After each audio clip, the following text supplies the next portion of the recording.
Hi everyone, this podcast is by Rnest. I was always the biggest girl in the room.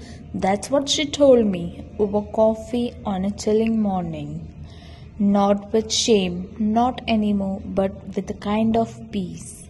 Hi, my name is Ritu Patel and welcome to Style Without Limits, a podcast by Rnest, where fashion is more than fabric, it's freedom.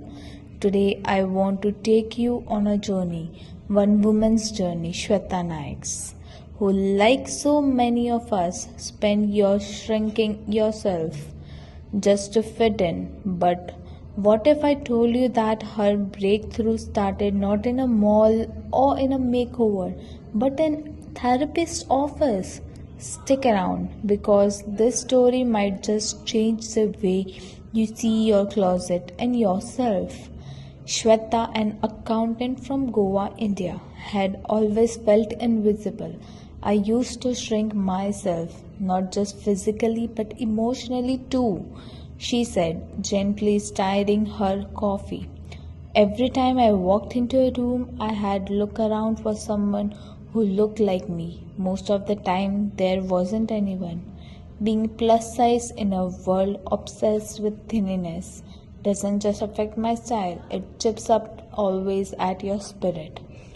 Her turning point came through therapy. I went in for anxiety and burnouts, she admitted, but body image came up again and again.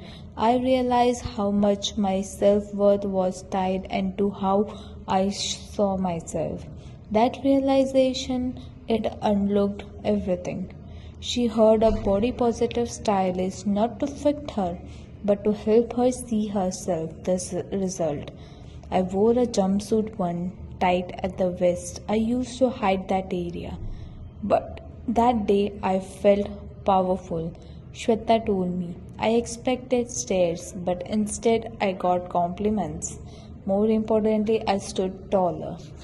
That's not just Shweta. Monica, a 30 years old global business student, told me I used to say I will wear that when I lose 20 pounds. But one day I asked myself, why wait? Now, just plans her outfit every Sunday. It's my version of self care. It reminds me that I matter. Let me hit you with a stat. A 2022 survey revealed that 60% of Canadian women struggle with body confidence. Among women of color and plus size women, the number are even higher. That's not just sad, it's systematic. But what's even more powerful than the numbers is what happens when women stop waiting to love themselves. There is actual science behind this. A concept that called enclothed cognition shows how the clothes we wear affect how we feel, think, and believe.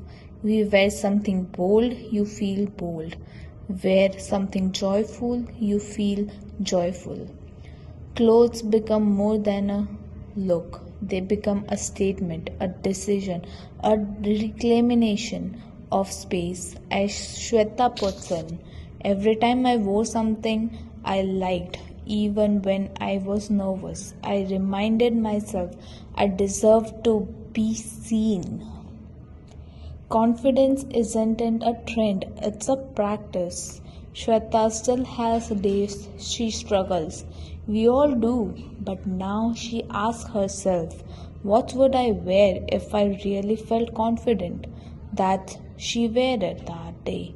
And maybe that's the question for you too. Remember, your body was never the problem, the narrative was. So the next time you open your closet, ask yourself what hides you, but what helps you show up. Because you don't need to lose 10 pounds or blind in. You are already enough just as you are. Thank you for listening to Style Without Limits by Rnest. If this story resonates with you, share this. Tag us on social media. Even tell your story with us. We would love to hear that. Until next time, wear your joy and take up the space you were meant to.